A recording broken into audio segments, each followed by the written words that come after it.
بسم اللہ الرحمن الرحیم انا للہ و انا الیہ راجعون انا للہ و انا الیہ راجعون۔ درد مجھ کو وہ ملا جس سے اجنبی ہیں سبھی، کہوں تو کس سے کہوں، سہوں تو کیسے سہوں۔ عالم اسلام کی عظیم مذہبی شخصیت فخر دیوبند، فخر العلماء، محبوب العلماء والصلحاء، سلسلہ نقشبندیہ کے نیر تاباں حضرت اقدس پیر طریقت، رہبر شریعت، استاد العلماء حضرت مولانا حافظ پیر ذوالفقار احمد نقشبندی صاحب رحمۃ اللہ علیہ آج ہم سے جدا ہو گئے۔ یہاں آنے والا ہر شخص صاحبزادہ صاحب سمیت، حضرت مولانا حبیب اللہ صاحب سمیت جتنے احباب ہیں، ان کے متعلقین، خلفاء، مجازین، ان کے شاگرد، ان کے حلقہ احباب، ان سمیت ہر شخص اس کیفیت میں ہے کہ ہر شخص اس قابل ہے،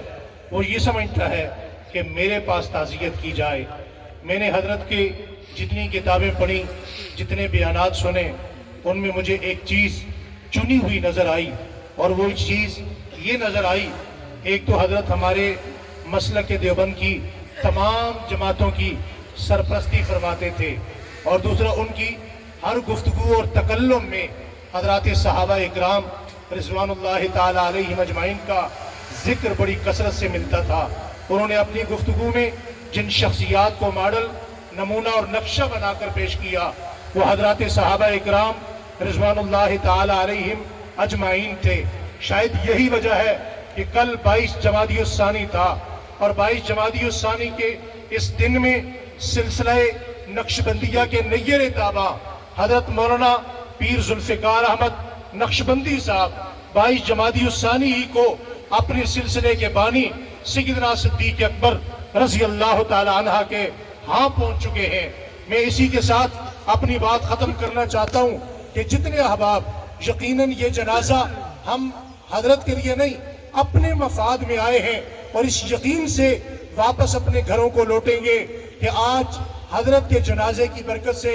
اللہ نے ہمیں بھی مغفرت کا پروانہ عطا فرما دیا ہے۔ مگر میں آخری گزارش، ابھی یہاں دھند کا راج ہے، سینکڑوں گاڑیاں موٹر وے پر، جی ٹی روڈ پر، اور نہ جانے کن تکلیف میں ہیں۔ اگر یہ دھند نہ ہوتی تو یہ مجمع شاید سمایا نہ جا سکتا۔ میں آخری گزارش یہ کرنا چاہتا ہوں کہ آپ اور میں جتنی بڑی تعداد میں یہاں موجود ہیں، ابھی بھی قافلے آ رہے ہیں، ہم یہ نیت کر کے جائیں، حضرت کے مجازین، حضرت کے خلفاء سمیت تمام متعلقین، کہ حضرت کا جو سبق جس کو جہاں پہنچا ہے، اس نیت سے واپس جائیں گے کہ ہم اس سبق پر انشاءاللہ عمل کریں گے۔ جس ادارے میں حضرت کا جتنا فیض پہنچا، جس جماعت میں حضرت کا جتنا فیض رہا، وہ جاری و ساری رہے گا۔ نیت کرتے ہیں انشاءاللہ۔ وما علینا